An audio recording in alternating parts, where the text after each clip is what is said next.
préparez-vous au bonheur d'être père. L'atelier du futur papa Bordeaux vous propose 3 ateliers innovants et dédiés aux futurs et nouveaux papas. Devenez un papa formidable en participant à ces ateliers. L'atelier du futur papa Bordeaux, votre partenaire pour une nouvelle vie de famille. L'atelier du futur papa Bordeaux, l'art d'être père sans un père. Réservez votre atelier dès maintenant sur atelierdufuturpapa.com. Que faire des mômes? Que faire des mômes? Que faire des mômes?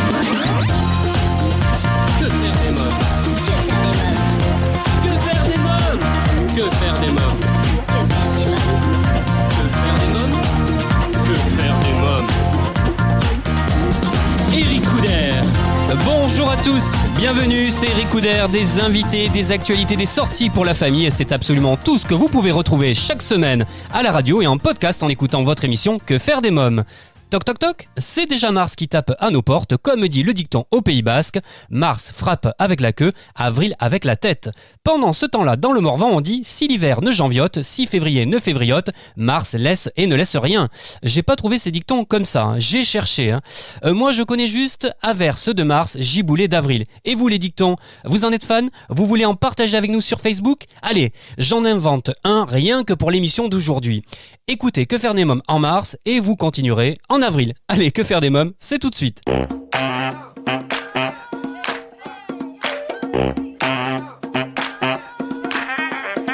Cette semaine, donc, Que faire des mômes, une émission spéciale. Dans la foulée de l'affaire Olivier Duhamel, la parole de centaines de personnes s'est libérée et le hashtag MeTooInceste a vu le jour sur les réseaux sociaux sur le modèle du mouvement hashtag MeToo. Des milliers de tweets ont été publiés ces dernières semaines.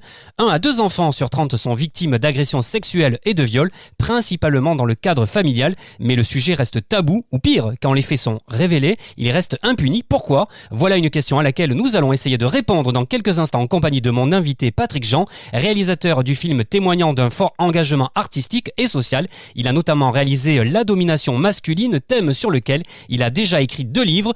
Aujourd'hui, si je le reçois, c'est pour son livre La loi des pères, une enquête choc sur l'aveuglement des juges et de la société face à l'inceste et à la pédophilie, publié aux éditions du Rocher. Mais avant de retrouver Patrick Jean pour une interview exclusive, il est l'heure de votre rubrique film.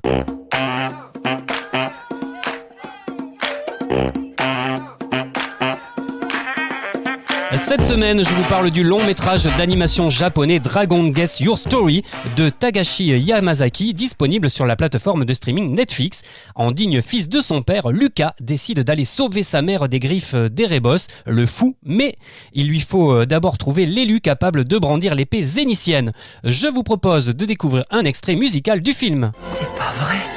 Le héros, ce serait moi. Si je trouve l'épée zénitienne, je pourrais fermer les portes du monde des ténèbres. On a bien vu que tu n'y arrivais pas tout seul. Tu es toujours en vie. De nouveaux amis, des adieux, d'innombrables épreuves et un redoutable adversaire. Découvrez le film d'animation japonais Dragon Guess Your Story à partir de 8 ans, exclusivement sur Netflix. Avec le mouvement hashtag MeToo, la parole des femmes s'est libérée, celle des enfants reste interdite. Mon invité Patrick Jean publie aux éditions du Rocher La loi des pères. Ce livre, témoignage à l'appui, révèle les causes, les mécanismes et les conséquences de ce silence. On en parle avec Patrick Jean maintenant.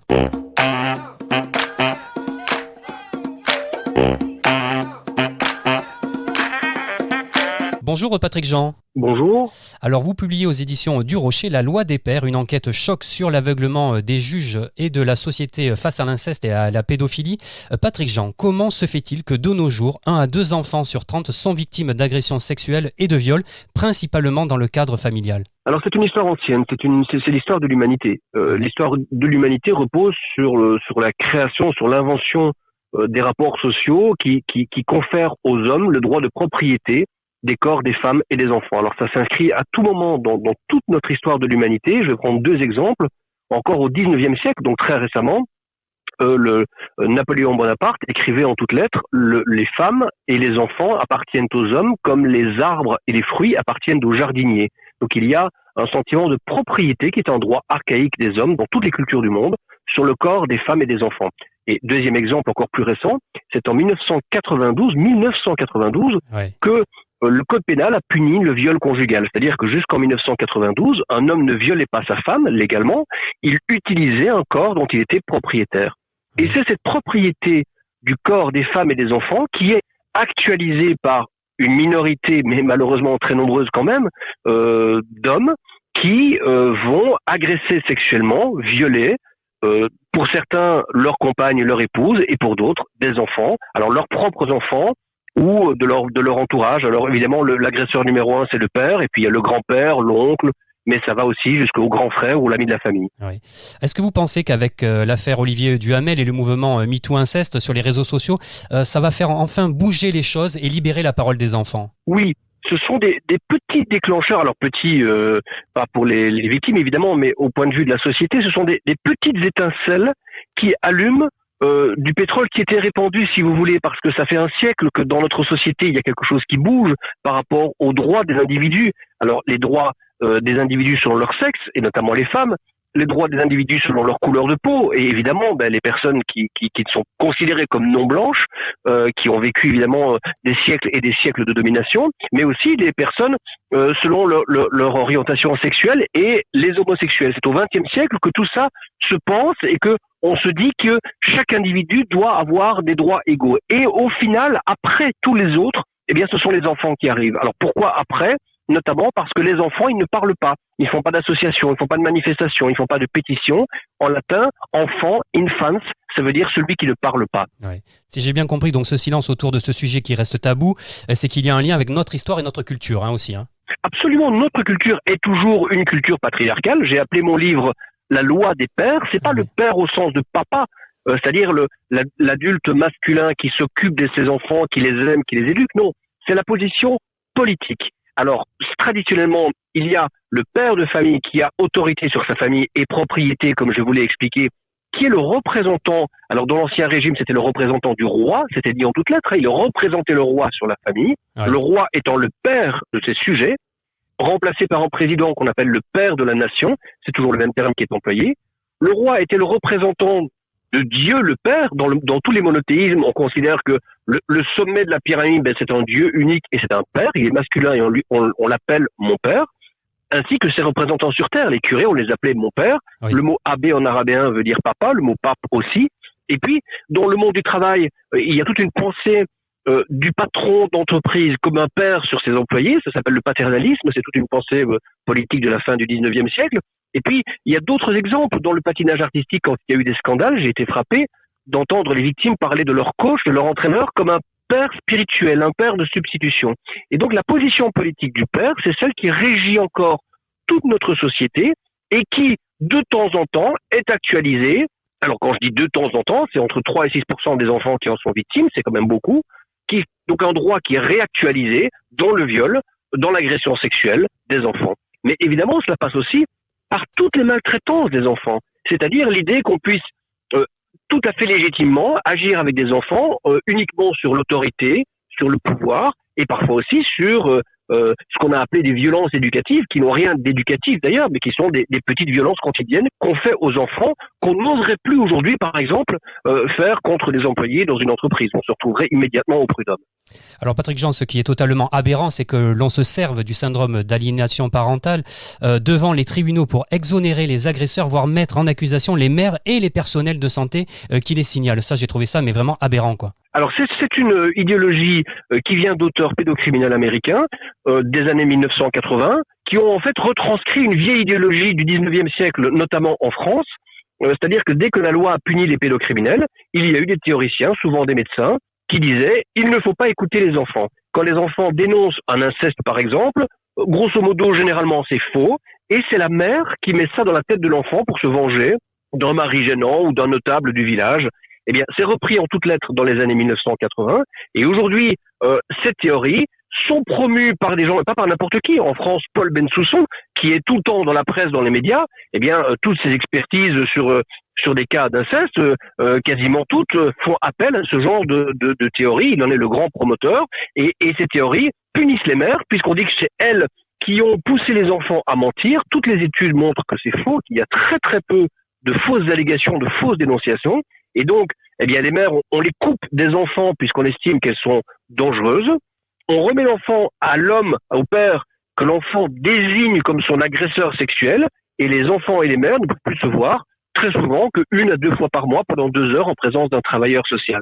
Je connais plus d'une centaine de mères qui sont dans ces situations, qui sont généralement à bout psychologiquement, à bout économiquement aussi, parce qu'elles essaient jusqu'au bout d'aller dans les procédures pour protéger leur enfant. Et la justice française, et malheureusement ce n'est pas la seule, il y a beaucoup de pays où ça se passe comme ça, la justice punit l'enfant qui a dénoncé l'inceste, punit la mère qui a voulu protéger l'enfant, et va, dans un certain nombre de cas, notamment à travers des ordres de médecins, jusqu'à punir des médecins qui ont fait des signalements pour ces agressions sexuelles d'enfants ou ces viols. Donc effectivement, la situation est très grave. Là, aujourd'hui, rien ne bouge. On parle beaucoup de tout cela dans les médias, mais en termes de justice, rien ne bouge. Il y a aujourd'hui des milliers d'enfants qui sont séparés de leurs parents protecteurs et remis à la garde du parent qui les viole. Oui, de leur bourreau, quoi. Patrick Jean, alors si les faits d'agression sont révélés, pourquoi reste-t-il impuni ? Alors, il reste impuni à cause des raisons historiques, culturelles dont je vous parlais, ce droit archaïque. Vous n'y pensez pas, toucher au droit des pères, c'est quelque chose de sacré dans notre société. Et donc, on considère toujours que les pères sont toujours trop maltraités. Si vous demandez à n'importe qui, est-ce que les pères sont bien ou maltraités devant la justice familiale, tout le monde va vous dire, ah, ben les pauvres pères, ils sont maltraités. Toutes les statistiques montrent le contraire. Ce sont les mères qui sont moins bien traitées que les pères. Ça, c'est une chose. Deuxièmement, il y a la question économique. Aujourd'hui, si on dit qu'il y a 6% d'enfants victimes, on sait que c'est entre 3 et 6, on en est absolument certain. Je m'en réfère à l'Institut national des études démographiques, il y a une étude Virage, 27 000 personnes qui ont été questionnées, c'est très béton tout ça. Hein. Eh bien, ça veut dire plus de 700 000 victimes chez les enfants scolarisés actuellement. Ouais. Si vous multipliez par 2, parce qu'il y a les adultes dont les dossiers pourraient encore être instruits par la justice, ça fait 1 500 000 dossiers. Eh bien, aujourd'hui, 70% des plaintes sont classées sans suite par les parquets. C'est-à-dire que la justice ne veut pas prendre en compte tout cela, elle ne veut pas instruire ces affaires, tout simplement parce qu'elle n'en a pas les moyens.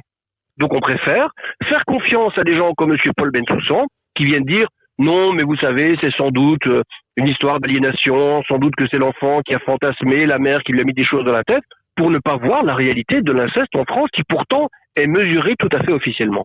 Oui, mis dans la tête, et même dire que c'est la mère qui a violenté les enfants aussi, hein. J'ai lu ça dans votre livre. Ah, mais bien entendu, parce qu'on considère que c'est une violence psychologique que la mère fait à l'enfant en le poussant à dénoncer des incestes qui n'existeraient pas. Ouais. Encore une fois, toutes les études, y compris les études commandées par le ministère de la Justice, démontrent que les fausses allégations d'inceste ou de violence sexuelle dénoncées par les enfants sont rarissimes. Alors chaque témoignage d'agression que vous relatez dans votre livre est insoutenable. Pourriez-vous, pour que nos auditeurs prennent conscience de ce fléau, de ses causes, de son mécanisme et de ses conséquences dramatiques, nous raconter l'histoire d'un de vos témoins ? Alors les témoignages se ressemblent tous. C'est un enfant en bas âge, parfois 2 ans, 3 ans, 4 ans, 5 ans, qui commence à montrer des signes étranges. Alors, ça peut être l'enfant qui se met tout à coup à mimer des actes sexuels, à dire des choses, à dessiner des choses qu'un enfant ne peut pas inventer seul. Et il le fait à la crèche ou à l'école maternelle, il le fait devant une nounou, devant une voisine qui le garde, devant une maîtresse d'école. Et puis, très souvent, après un certain nombre de personnes qui l'ont remarqué, souvent après arrive la mère qui le remarque, ou bien des gens viennent lui dire, ou bien il y a des signalements déjà auprès de la justice. Et là, on découvre, cet enfant raconte des choses. Mon papa me pénètre avec les doigts. J'ai vu le sexe de mon papa. Alors, les enfants décrivent des sexes en érection et toutes sortes de pratiques qu'ils ne peuvent pas avoir imaginées. Ouais. À ce moment-là, évidemment, les signalements se multiplient avec des médecins de famille, et puis psychologues, psychothérapeutes, pédopsychiatres, et tout le monde en arrive à la conclusion qu'effectivement, il se passe quelque chose de très grave et que de toute évidence, cet enfant, avec parfois des traces physiologiques, donc sur les zones génitales, cet enfant est victime d'agression sexuelle ou de viol. Et puis, à ce moment-là, il y a des plaintes qui sont adressées à la justice et le parquet, eh bien, tout simplement, 7 fois sur 10, met ces plaintes à la poubelle. Ouais. Alors évidemment, l'homme qui est incriminé, très souvent le père, il se retourne du côté de la justice familiale, les juges aux affaires familiales, et il se plaint et il dit, mais vous vous rendez compte, madame a porté plainte contre moi, il oublie de dire qu'il y a eu des signalements derrière. Il dit que sa plainte a été classée sans suite et il estime que c'est la preuve qu'il n'a rien fait. C'est une preuve de rien du tout. C'est une preuve qu'on n'a pas voulu regarder. Et donc, à ce moment-là, il demande la garde principale ou unique. Et À ce moment-là, eh bien, beaucoup de juges aux affaires familiales estiment que la maman est dangereuse parce que c'est elle qui a créé toute cette histoire, qui a poussé l'enfant soi-disant à mentir. Et donc, eh bien, on dit, madame, votre enfant, il ira chez monsieur et vous le verrez 1 fois ou 2 fois par mois pendant 2 heures en présence d'un travailleur social pour être certain que vous ne mettez plus les choses dans la tête de votre enfant. Voilà comment ça se passe. Et quand, dans l'entretemps, parce que ça prend des semaines et parfois des mois, la mère ne veut plus que l'enfant aille chez son père, parce que l'enfant, parfois, il se met à hurler, à se débattre, à refuser d'aller chez le père, où il est agressé, où il est violé. Eh bien, il y a eu des mères, évidemment, il y en a un certain nombre qui ne remettent pas l'enfant au père en attendant une décision de justice, pensant que l'enfant va être protégé. Eh bien, à ce moment-là, on envoie les gendarmes, parfois en uniforme, parfois à 5, 6 chez la mère pour prendre l'enfant de force, et on condamne la mère. Je connais des mères qui ont été en garde à vue pour non-représentation d'enfants, qui est un délit puni de prison en France. Et donc, ce sont les mères qui sont non seulement punies pénalement, à qui on réclame parfois de l'argent, et qui sont ensuite séparées de leurs enfants qu'elles ont tenté de protéger alors que l'enfant est remis à leur agresseur sexuel. Ça se passe tous les jours dans les tribunaux français. Oui, c'est exactement ces histoires que l'on retrouve aussi dans votre livre. Patrick Jean, est-ce que finalement, comme vous l'écrivez dans ce livre, on vit mieux en ne sachant pas ? Oui, c'est un des facteurs qui ralentit notre action sociale sur ces questions-là. C'est qu'on ne veut pas le voir. C'est tellement terrible. Moi, vous savez, quand j'ai découvert, ces dossiers sont venus à moi après que j'ai réalisé le film La domination masculine. Moi, je ne m'intéressais pas à ces questions. J'ai commencé à recevoir des messages de mamans complètement perdues qui ne savaient plus vers qui se tourner. Et elles m'envoyaient des morceaux entiers de leur dossier. Quand j'ai commencé à lire, je ne pouvais pas y croire tellement c'était incroyable. Du coup, j'ai commencé à travailler il y a une dizaine d'années sur ces questions. J'ai découvert l'ampleur du problème. Et c'est vrai que c'est terrible de vivre avec cette idée qu'il y a, quand vous regardez une sortie d'école, dans chaque classe d'école, entre 1 et sans doute 2 enfants qui sont ou qui seront victimes d'agressions sexuelles ou de viols avant la fin de l'adolescence.